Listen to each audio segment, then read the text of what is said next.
Innal hamdalillah nahmaduhu wa nasta'inuhu wa nastaghfiruhu wa nastahdihi wa na'udzu billahi min shururi anfusina wa min sayyiati a'malina.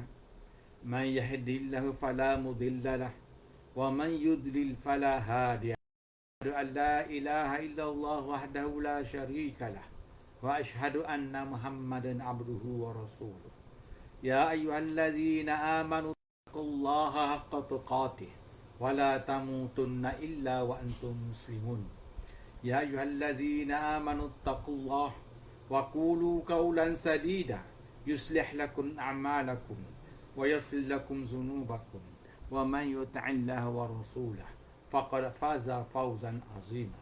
Amma ba'd, fa in asdaqal hadith kitabullah wa khairul hadi hadi Muhammad sallallahu alaihi wasallam wa syarrul umuri muhdatsatuha wa kullu muhdatsatin bid'ah wa kullu bid'atin dalalah wa kullu dalalatin finnar.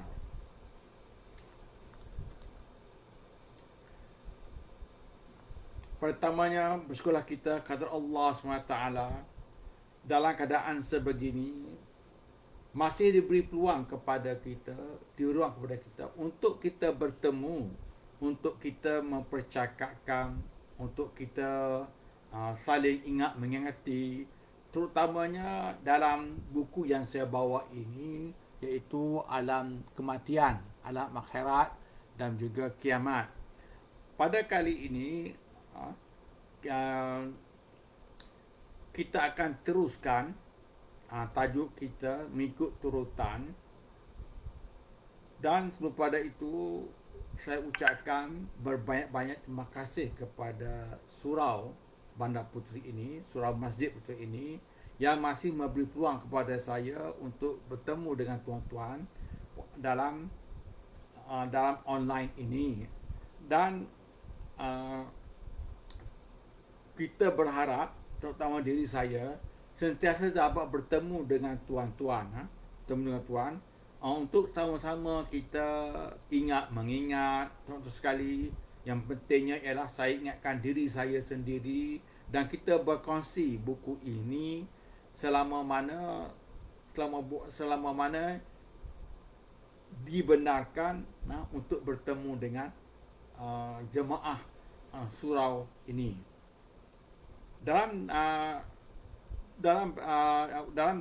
Pada kali ini tajuknya ialah, kalau dalam versi Indon, beragam asal tentang dilapangkan kubur orang mukmin sesuai dengan amal-amal mereka. Beragam asal ini ialah hadis daripada sahabat-sahabat yang berbagai-bagai yang menyebut tentang lapangnya kubur orang mukmin ini bergantung kepada amal-amal mereka.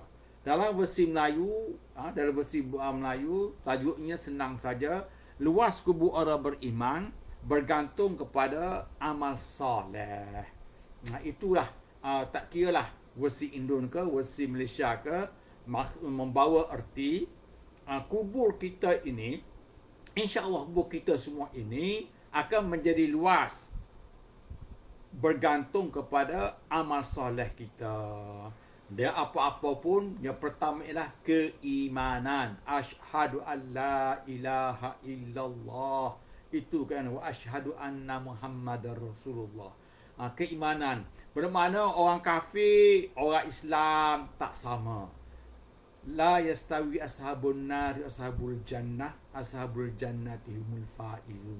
Tak akan sama orang kafir ini dengan orang-orang, tak akan sama ahli neraka dan ahli surga. Ahli surga itu ialah orang yang berjaya.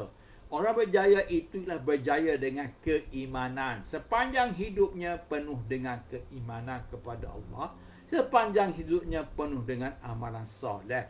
Mana nak sama dengan orang kafir yang tak pernah menyebut pun kalimah Allah. Kadang-kadang sebut kalimah Allah pun menjadi satu alergik padanya. Tak boleh dengar, macam nak pecah telinga mereka kalau sebut nama Nabi Muhammad. Maka bagaimana nak masuk kubur nanti ya? Jadi kita ni bersyukur kepada Allah. Kita ini dapat hidayah menganut agama Allah, berpegang teguh. Yang tinggal lagi ialah amalan soleh. dan kita akan bertemu dengan kubur kita. Kubur kita itu adalah surga kepada kita. Sebagaimana didoakan kepada kita apabila kita mati. Ya Allah, jadilah kuburnya Allah maj'al qabrahu raudatan min riyadil jannah. Ya Allah, jadikanlah kuburnya satu taman dari taman syurga. Itu doa-doa orang yang hidup kepada kita, yang dituai oleh mana-mana imam apabila selesai membaca jenazah, apabila selesai salat jenazah, ataupun doa di kubur, ataupun ketika selepas talqin. Itu kubur kita adalah taman syurga kita. Itu maksudnya. Tapi taman syurga itu, maksud taman syurga itu mengikut pangkat masing-masing, iaitu bergantung kepada amal soleh. Dan taman syurga itu luas berbagai-bagai. Ada yang luas sampai seluas mata pandang, mata memandang. Ada sempit. Itu dikatakan bergantung kepada amalan soleh masing-masing. Jadi kalaulah nak luas sepanjang jauh mata pemandangan, sejauh mata memandang, perbanyakkanlah amalan soleh selagi hidup amal soleh. Jadi amalan soleh ini setidak-tidaknya kita tidak ada kesalahan. Memanglah kita ini bukan maksum. Kita maksum. Tetapi kita diberi akal, kita diberi kuasa, kita diberi kudrat, kita diberi usaha untuk meminimaskan, untuk tidak melakukan apa-apa kesalahan kepada Allah. Dalam pada kita tidak melakukan, adalah juga terlaku salah. Itu sentiasa dimaafkan oleh Allah. Itu dikatakan kita ini bukan maksum. Kita ini sentiasa terdedah. Walau bagaimanapun kita berusaha. Kita berusaha 24 jam. Daripada bangun tidur sampai dah tidur kembali 24 jam itu berusaha. Tak mahu apa-apa kesalahan. Setiap hari tak mahu apa-apa kesalahan pada Allah. Maknanya dalam pada itu adalah juga salah. Seperti kita lah, kita bekerja. Mana-mana sekalipun di jabatan. Pekerja terbaik dapat prestasi terbaik. Apabila kita lihat, apabila kita rekod kerjanya, ada juga sekali dua datang lambat. Mungkin jam ke, kena pergi hospital ke, anak nak ke sekolah, exam, jam. Datanglah ke sekolah, datanglah ke tempat kerja, lewat sedikit. Sedikit saja, bukan hari-hari, tetapi dia dah jaga. Itu maksudnya. Begitulah juga kita dengan Allah. Kita jaga daripada kesalahan, dan daripada itu berlakulah juga kerana kelemahan kita, kekurangan yang kita hadapi. Jadi apa yang tersalah itu sentiasa dimaafkan oleh Allah, ataupun sentiasa dihapuskan oleh amalan soleh. Innal hasanat yuzhibunas sayyiat. Kebaikan menggugurkan kesalahan. Pahala boleh gugurkan dosa. Kita kena ingat, biarlah hidup kita ini, pahala kita menggugurkan dosa-dosa kita. Dosa-dosa yang boleh gugur, ya, dosa yang disebut tadi, yang terlaku juga dalam keadaan kita menjaga kesalahan. Terlakulah juga. Itu dosa-dosa boleh digugurkan bila-bila masa. Dan apabila kita mati, Allah kikis semua. Allah kikis semua dosa kita. Apabila kita mati, seperti kita baru dilahirkan, bersih, suci, tidak ada apa-apa salah di sisi Allah SWT. Jadi Allah ini adil. Walaupun kita bukan maksum, tetapi kita mati seperti bayi dilahirkan juga. Allah ini adil. Allah ini adil. Tetap beri peluang kepada kita dan keadaan yang bersih daripada salah apabila kita mati, kerana Allah sendiri kikis buang. Itulah ulama mengatakan, ketika kikis buang dosa kita itulah mata kita berpeluh, dahi kita berpeluh, muka kita berpeluh. Kerana ketika itu Allah kikis buang dosa-dosa kita, supaya kita ini bersih, mati sebersih-bersihnya tanpa ada apa-apa salah. Itu di sisi Allah. Wallahu a'lam. Apa-apa pun kita sentiasa berusaha beramal soleh dan sentiasa menjaga kesalahan. Itu amat penting semasa hidup, kerana tajuk ini ingatkan kepada kita, surga kita nanti akan luas bergantung kepada amal soleh. Maksud surga kita itulah kubur kita dahulu. Apabila kita mati, kita ada diberi tempat tinggal sementara kubur kita menunggu surga kita yang sebenar. Kalaulah kubur itu taman syurga, insya-Allah, nak kata pasti itu perkara itu sisi Allah. Tetapi apa-apa pun siapa yang kuburnya yang sudah menjadi taman syurga, bolehlah kita kata itu adalah ahli syurga. Sebab kita tak berani nak kata confirm ahli syurga itu sebab perkara itu di sisi Allah SWT. Tapi insya-Allah setiap kuburnya taman syurga, insya-Allah dia adalah ahli syurga di akhirat nanti. Dia tak akan lari tak akan lari daripada itu kubur syurga, mana dia pun ahli syurga lah. Itu pada timbangan kita yang yang diajar oleh Nabi, yang dididik oleh Nabi sallallahu alaihi wasallam, yang kita tahu daripada kitab-kitab ataupun daripada kitab Al-Quran sendiri. Itu maksudnya dalam tajuk ini, luas kubur itu bergantung kepada amal soleh kita. Jadi dalam bab ini disebut disebut 7 hasta, disebut 1 farsah, dan di akhir tajuk ini Imam Qurtubi datangkan satu cerita tentang seorang penggali kubur. Dia menggali 3 kubur lalu tertidur, lalu dia bermimpi. Tiga ahli kubur ini berbeza-beza luasnya dalam mimpinya, yang mana dalam mimpinya datang malaikat bercakap-cakap, berbicara. Kubur pertama tu luasnya sekian. Nanti kita akan baca. Jadi tajuk ini ringkas saja dan pendek saja tajuk ini. Amat ringkas dan pendek, dan diakhiri dengan satu kisah yang dibawa oleh Imam Qurtubi tentang penggali kubur yang tertidur setelah dia selesai menggali 3 kubur yang telah ditempah sebelum pada itu. Disebut dalam sebuah hadis yang diriwayatkan oleh Bukhari dan Muslim, sesungguhnya kubur orang beriman dilapangkan seluas 70 hasta. Menurut riwayat Tirmizi, 70 hasta dikali 70 hasta. Sedangkan menurut riwayat Al-Bara, sejauh mata memandang. Maknanya adakah tiga-tiga hadis ini berbeza? Adakah berbeza-beza luasnya? Tidak. Maksudnya, kalau yang mula-mula tadi hadis Bukhari dan Muslim mengatakan 70 hasta. Dalam hadis Tirmizi mengatakan 70 kali 70 hasta. 70 kali 70 hasta. Dalam satu hadis yang hadis daripada Al-Bara, sejauh mata memandang. Satu hadis kata 70, satu hadis mengatakan 70 hasta, hadis Bukhari Muslim. Satu hadis daripada Tirmizi mengatakan 70 kali 70. Satu hadis daripada wilayah Al-Bara mengatakan sejauh mata memandang. Maknanya sejauh mana mata kita boleh melihat di ujung pandangan itu luas kubur kita. Yang itu kita selalu dengar dalam sebelum pada ini. Sebenarnya tidak ada perselisihan ketiga-tiga hadis ini. Tidak ada perselisihan. Maksudnya ada orang kuburnya 70 hasta. Ada orang kuburnya 70 kali 70. Maksudnya taman syurganya lah. Ada orang taman syurganya 70 hasta. Ada orang lain 70 kali 70 hasta. Ada yang lain sejauh mata memandang. Jadi sejauh mata memandang ni selalu disebut dalam hadis-hadis yang diterangkan sebelum pada ini. Selalu disebut sejauh mata memandang.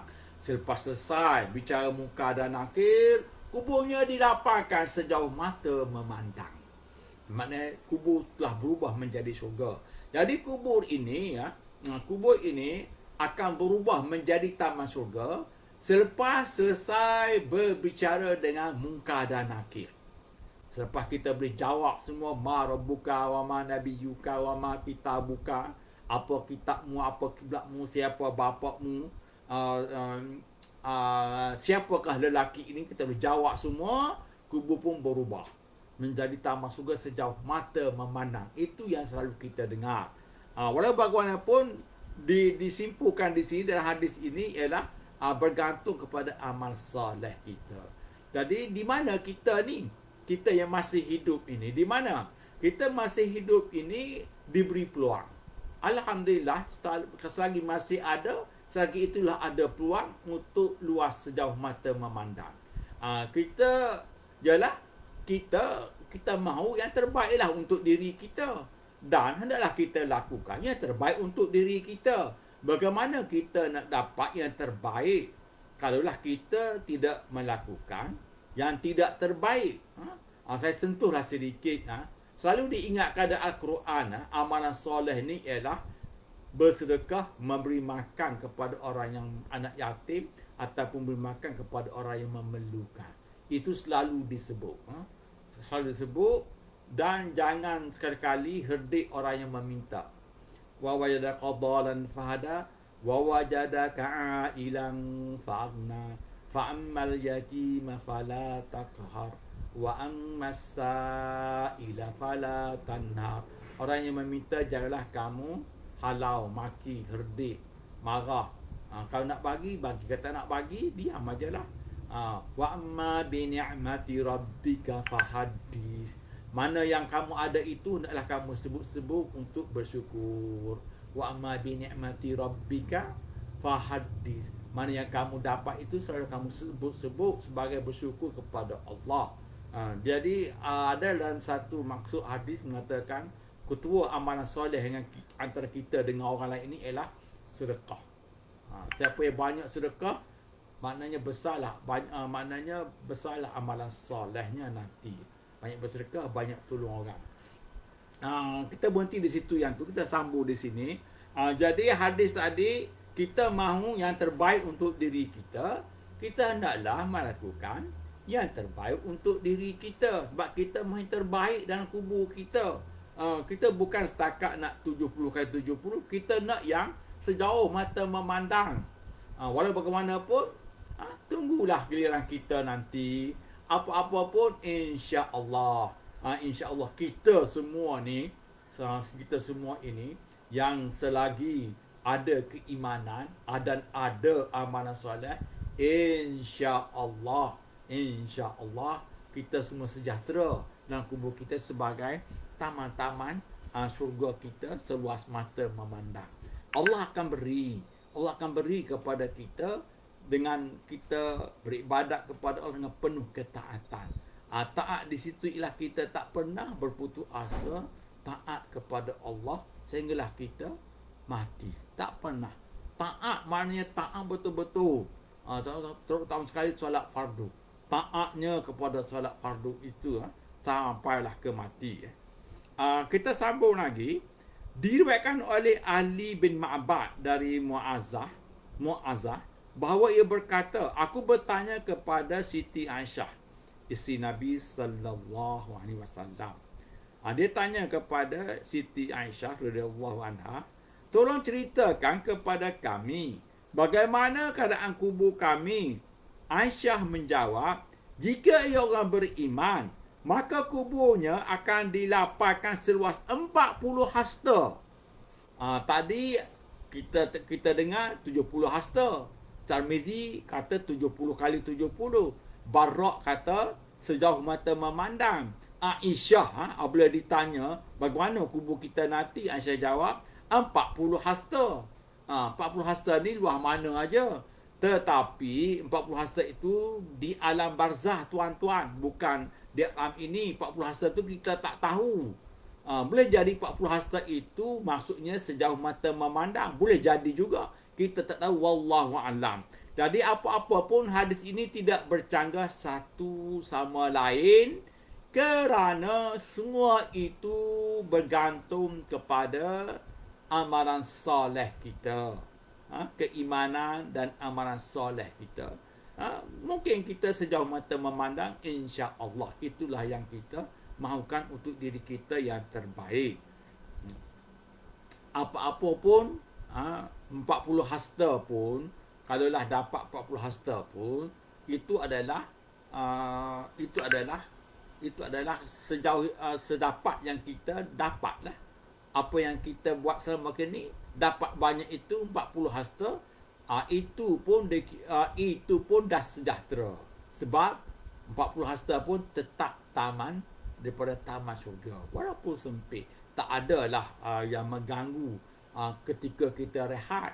Bahkan kita dikatakan ziarah ke kubur kawan kita yang lain, kita boleh pergi ke tempat ruh kita, yang mana ruh tempat orang-orang soleh ini, dan kita kembali ke kubur kita. Itu kita tak tahu, itu semuanya adalah di alam barzah di sisi Allah Subhanahu Wa Taala. Tapi ruh ini ada tempat dia ulang alik, kita tak tahu.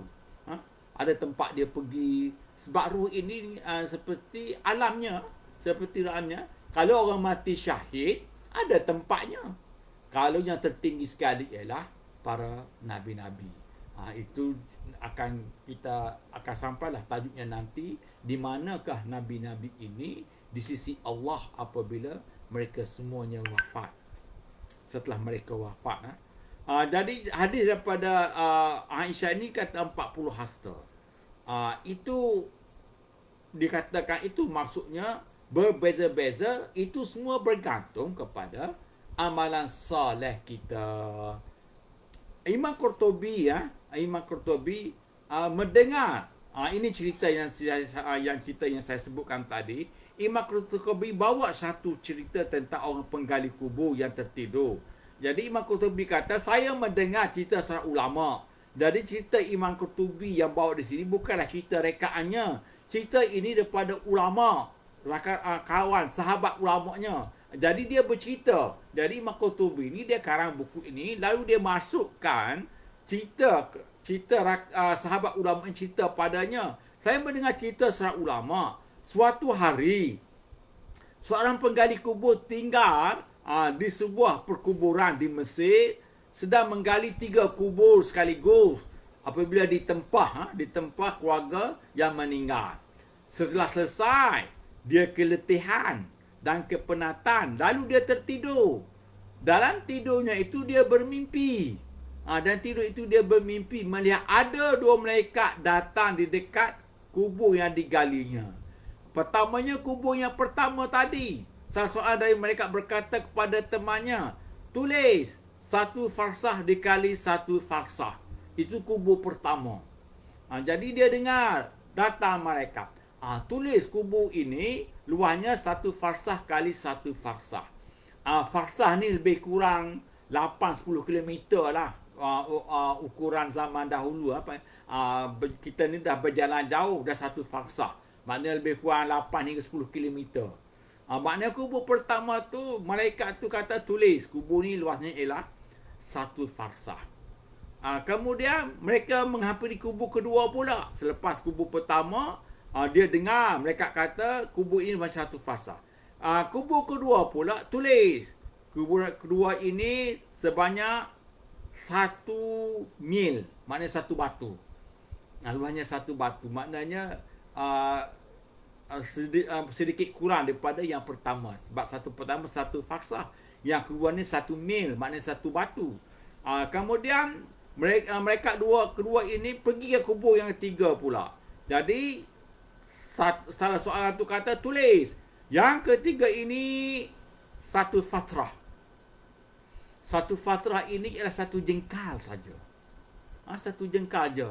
Bermaknanya yang pertama dia dengar mereka kata kubur yang pertama itu 1 farsah, yang kedua 1 mil, 1 batu, yang ketiga 1 fatrah, iaitu 1 jengkal aja. Apabila dia sedar, datanglah penghuni kubur ini, iaitu jenazah-jenazah yang nak dikuburkan di kubur pertama, di kubur kedua dan di kubur ketiga. Yang kubur pertama tadi, dan tidak lama kemudian menyusullah jenazah yang kubur pertama tadi, yang mana jenazah yang pertama tadi dia kena dikebumikan yang di kubur pertama. Dia kenal orang itu ialah orang yang soleh, orang beriman, orang yang soleh. Dia kenal. Kalau tak lama kemudian datanglah kubur yang kedua. Penghuni kedua itu jenazah yang kedua menyusul usungan yang lain. Kemudian dikebumikan kubur yang kedua, iaitu yang 1 mil tadi. Itu pun itu dia tak nyatakan di sini dia kenal ataupun tidak. Itu pun adalah orang yang masih lagi orang yang soleh. Dan seterusnya, datanglah jenazah yang ketiga, dikuburkan, dikebumikan, dikubur yang ketiga. Jenazah itu ialah seorang wanita cantik. Seorang muncul usungan jenazah seorang wanita yang kaya dan cantik. Dan dia dihantar pula oleh ramai orang. Ramai orang yang hantarnya. Maknanya dia ini seorang orang yang terkenal dalam masyarakat. Orang yang terkenal dalam masyarakat. Dan dihantar oleh banyak orang. Dan dia dikebumikan di kubur yang ketiga. Yang mana kubur yang ketiga itu luarnya satu fatrah yang didengar oleh penggali kubur ini. Dan satu fatrah itu adalah satu jengkal saja. Maknanya kesemua itu adalah jenazah orang-orang Islam dan orang-orang mukmin, tetapi berbeza. Adakah mimpi ini benar atau tidak? Wallahu a'lam. Sebab ini perkara ini sisi Allah. Apa-apa pun yang pentingnya ialah pengajaran dan ingatan kepada kita.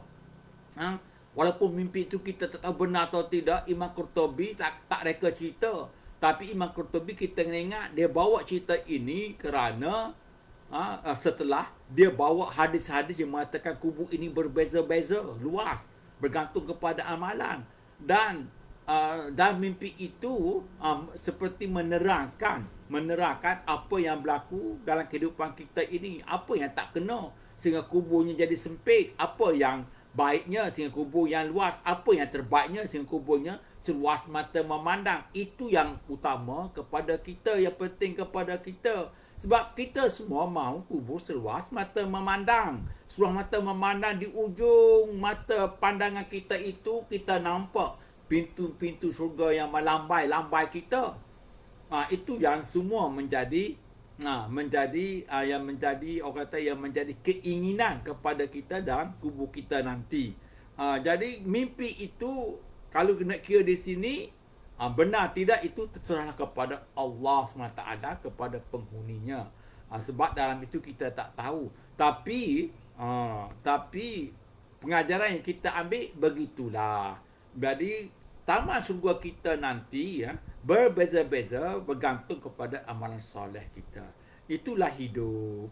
Hidup ni kita kena ingat. Wa mal hayatud dunya ila mata'ul ghurur.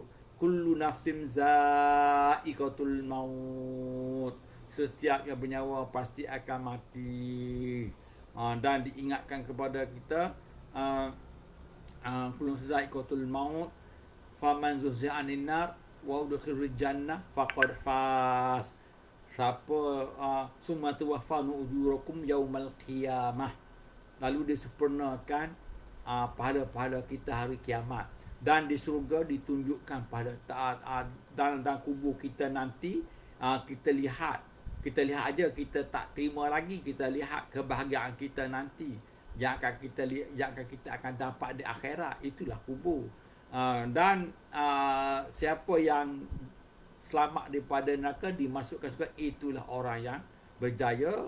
Dan hidup dunia ini ialah tipu daya semata-mata. Janganlah tertipu dengan dunia sehinggalah kubur kita sempit. Itulah maksudnya dunia ini tipu daya, sehingga kita tertipu dengan dunia sehinggalah kita, wali'auzubillah, bukan kita lah, seperti orang kafir lah kita sebut, tertipu dengan dunia sehingga dia masuk kuburnya sempit. Berbeza dengan kita. Kita kenal dunia, kita kenal tipu daya dunia. Lalu kita elak daripada kena tipu. Kita elak kerana jalan-jalan selamat itu diterangkan satu persatu oleh Nabi kita, Nabi Muhammad sallallahu alaihi wasallam. Jalan-jalan yang terang benderang. Siang hari seperti matahari, malam hari pun seperti bulan, tetap terang. Kubur yang gelap terang benderang.